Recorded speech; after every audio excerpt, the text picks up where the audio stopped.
was with the 82nd Airborne, that's Army, stationed at Fort Bragg, North Carolina. And I was in between the Korean War and Vietnam. What was your rank? Corporal. Where did you serve? I served with the 82nd Airborne Division. How many years were you in the service? I think around 18 months, a little less than 2 years.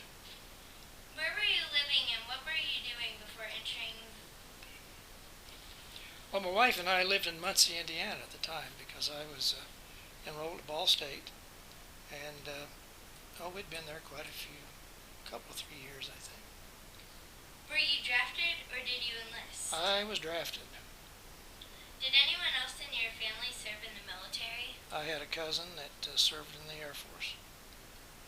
Tell me about military life. Military life is everything's by the numbers. You march, you stand in line, you wait, and you hurry up and wait. You live in a barracks and you have bunks on both sides, double-deck bunks, one on top, one on the bottom. Everything's put away nice and neat, and officers come through and inspect the place frequently. Where were your duties while serving? Most of my duties while serving was with a band. I played a trombone. What kind of training did you have? Most of my training had to do with guns, rifles, machine gun, and grenades. And we had one weapon which was an anti-tank weapon. That was an interesting thing. It was like a stovepipe. Did you form any special or close friendships while serving? I had a lot of friends that I served with. We were pretty close, but once we all left, we went our own ways. Have you kept in contact with any of those friends? No, I really haven't, no. How did you keep in contact with friends and family back home? Well, most of the time I'd either write letters or mostly telephone calls, really. Tell me about returning home. Was it hard to adjust to civilian life? Well, I was pretty anxious to get back because I wanted to get back in school and get on with my life. But, I had a lot of memories. I was used to doing everything by the numbers, and it took me a while to kind of get over that. How did you return home? A group of us drove back.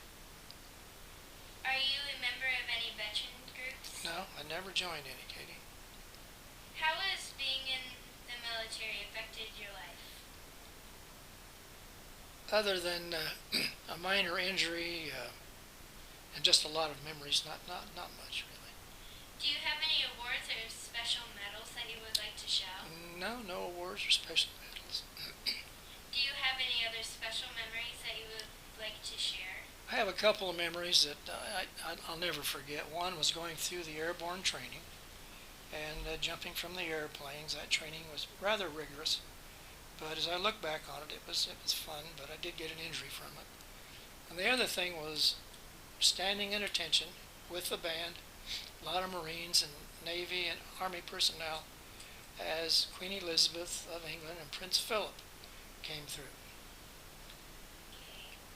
Would you like to explain the items that you brought? Yes, I might show you a couple of pictures over there, at least one picture in particular.